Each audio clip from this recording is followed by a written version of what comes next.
इस वक्त एक बड़ी खबर आ रही है। भीम आर्मी के चीफ पर जानलेवा हमला हुआ है। देवबंद में चंद्रशेखर आजाद पर हमला हुआ, जिसे रावण के नाम से भी जाना जाता है। चंद्रशेखर बाल बाल बचे हैं, शरीर को छूते हुए गोली निकल गई। पुलिस मामले की जांच में जुटी है। अब प्रश्न यह है कि किसने ये हमला किया, ये सबसे महत्वपूर्ण प्रश्न है। भीम आर्मी के चीफ चंद्रशेखर आजाद पर हमला हुआ है, गोली छूते हुए निकल गई। जगह का जिक्र हो रहा है देवबंद। ये अपने आप में प्रश्न है कि ये बड़ी घटना है और कई तरह के सवाल लिए हुए हैं कि आखिर किसने चंद्रशेखर पर हमला किया।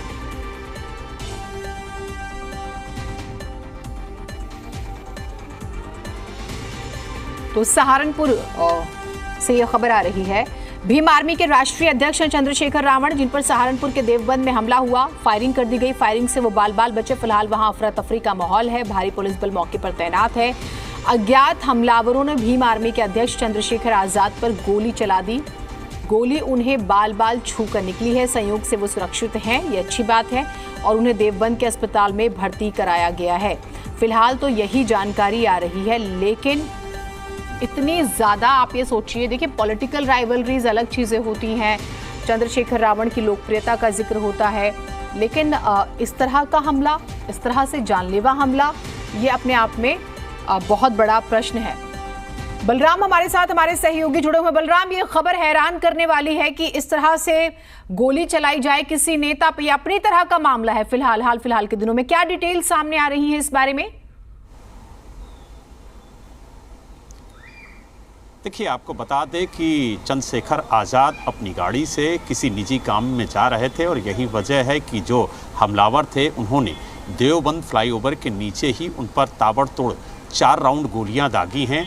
एक गोली उनको छू करके निकली है, कुछ छर्रे उनके शरीर में लगे हैं। हालांकि उन्हें उपचार के लिए भर्ती कराया गया है, जहां वो खतरे से बाहर है। लेकिन कहीं ना कहीं ये सवाल खड़े करते हैं कि आखिरकार जिस तरीके से चंद्रशेखर आज़ाद पर हमला हुआ है और जिस तरीके से सूत्र बता रहे हैं, जो वहाँ पर लोग मौजूद थे वो बता रहे हैं कि जो गाड़ी थी जिससे हमलावर आए थे वो HR नंबर की थी, यानी हरियाणा की गाड़ी थी। और जिस तरीके से पश्चिमी उत्तर प्रदेश के अलावा जो चंद्रशेखर आज़ाद है, उनकी सक्रियता हरियाणा में भी बढ़ी थी। कई प्रोग्राम में वो हरियाणा में भी गए थे।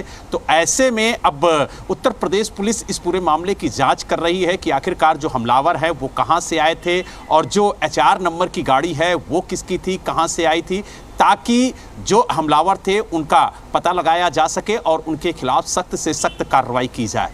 लेकिन जिस तरीके से भीम आर्मी के चीफ चंद्रशेखर आज़ाद पर आज हमला हुआ है, वो कहीं ना कहीं कानून व्यवस्था पर भी सवाल खड़े करता है। हालांकि देवबंद का जो इलाका है वो बहुत ही घना इलाका है और ऐसे में घनी आबादी के क्षेत्र में जिस तरीके से हमलावर ने ताबड़तोड़ गोलियां दागी हैं, ये तो शुक्र है कि गोली किसी और को नहीं लगी। नहीं तो जिस तरीके की भीड़ देवबंद में रहती है उसको मद्देनज़र रखते हुए ये जिस समय फायरिंग हुई थी उस समय गोलियां और किसी को भी लग सकती थी। लेकिन कहीं ना कहीं अब सवाल खड़े होते हैं कि आखिरकार चंद्रशेखर आज़ाद पर जो हमला हुआ है उसके पीछे किसका हाथ है और आखिरकार उन पर ताबड़तोड़ गोलियां क्यों दागी गई। आखिर उन पर जानलेवा हमला किसने कराया और इसके पीछे किसका हाथ है, ये बड़ा सवाल है। और अब इसकी तलाश में उत्तर प्रदेश की जो पुलिस है वो लग गई है, क्योंकि आपको बता दें कि हाल ही में चंद्रशेखर आज़ाद समाज पार्टी के नाम से उन्होंने एक राष्ट्रीय पार्टी भी बनाई थी और 2022 के चुनाव में उन्होंने उत्तर प्रदेश की कई सीटों पर विधानसभा चुनाव भी लड़ा था।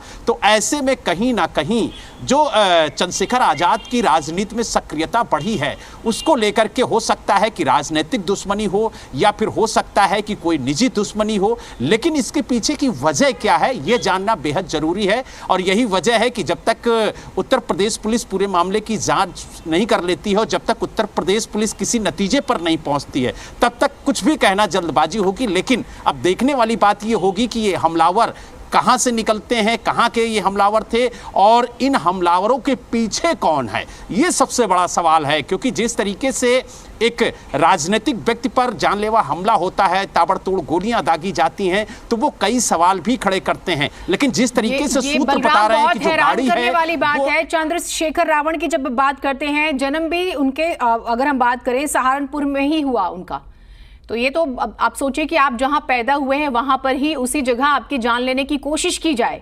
ये कितनी बड़ी घटना है, ये छोटी घटना, सामान्य घटना नहीं है। हाल के दिनों में हमने देखा आप पहलवान प्रदर्शन कर रहे थे तो पहलवानों का समर्थन, सियासी दलों से मिलना जुलना, सियासी एक कद बढ़ने की बात हो रही थी और एक दलित नेता के तौर पर उभर रहे थे।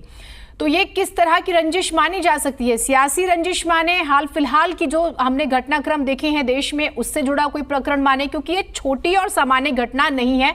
तस्वीरें हम स्क्रीन पर दिखा रहे हैं लगातार अपने दर्शकों को। गोली कहां से गुजरी है, शीशा कैसे बिखरा हुआ है, जान जा सकती थी, इसमें कोई दो राय नहीं है। लेकिन शुक्र है कि ये नहीं हुआ। लेकिन तस्वीरें हम दिखा रहे बलराम, जहां जन्म हुआ वहीं पर गोली मारने की कोशिश हुई है, गोली मारी गई, वो तो बच गए। देखिए, चंद्रशेखर आज़ाद का जन्म सहारनपुर में हुआ और सहारनपुर में ही वो पले बड़े। यही वजह है कि जब उन्होंने राजनीति में कदम रखा तो उन्हें पश्चिमी उत्तर प्रदेश का सबसे ज़्यादा सपोर्ट मिला और उनका कद धीरे धीरे बढ़ता गया। यही वजह है कि जब 2019 का चुनाव आया तो चंद्रशेखर आज़ाद की राजनीति में काफ़ी अहम भूमिका रही। 2022 के चुनाव में भी उनकी पार्टी चुनाव लड़ी और कई सीटों पर चुनाव लड़ी और यही वजह है कि धीरे धीरे उनका जो दलित समाज में पकड़ है वो बढ़ती गई है और वो एक दलित नेता के तौर पर उभरते हुए नजर आए। हालांकि 2022 के चुनाव में समाजवादी पार्टी से भी उनका गठबंधन हो रहा था, इसको लेकर के अखिलेश यादव से भी उनकी बातचीत हुई थी और जिस तरीके से अब विपक्ष एकजुट हो रहा है और हाल ही में आप देखिए भीमराव अंबेडकर की जयंती पर वो हरियाणा भी गए थे और वहाँ पर भी उन्होंने मंच साझा किया था जो विपक्षी दल के नेता थे उनके साथ। तो कहीं ना कहीं उनका कद धीरे धीरे बढ़ रहा था। लेकिन जिस तरीके से आज उन पर जानलेवा हमला हुआ है वो कहीं ना कहीं कई सवाल खड़े करता है कि आखिरकार इस जानलेवा हमले के पीछे कौन है।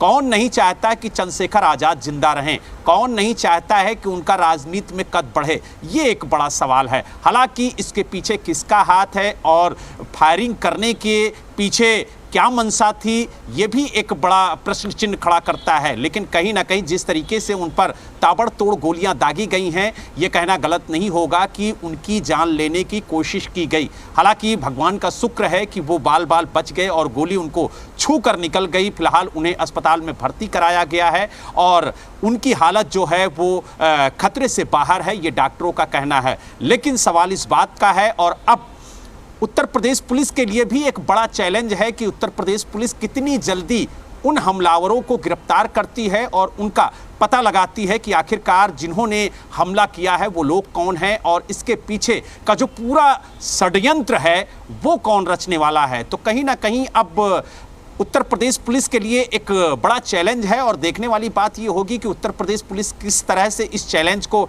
एक्सेप्ट करती है और किस तरीके से पूरे इन्वेस्टिगेशन को करके जल्द से जल्द आरोपियों को सलाखों के पीछे पहुंचाती है। जी ठीक है बलराम, अपडेट्स आपसे लेंगे। आप सोचिए जिस सहारनपुर के धड़कुली गांव में जन्म होता है उसी सहारनपुर में गोली चलाई जाती है भीम आर्मी के चीफ चंद्रशेखर रावण पे। अब पुलिस के लिए बहुत बड़ा चैलेंज है कि वो इस पूरे मामले का खुलासा करे, इसके पीछे कौन है। ये अच्छी बात है कि जानी नुकसान नहीं हुआ लेकिन कोशिश तो मारने की ही थी। बहुत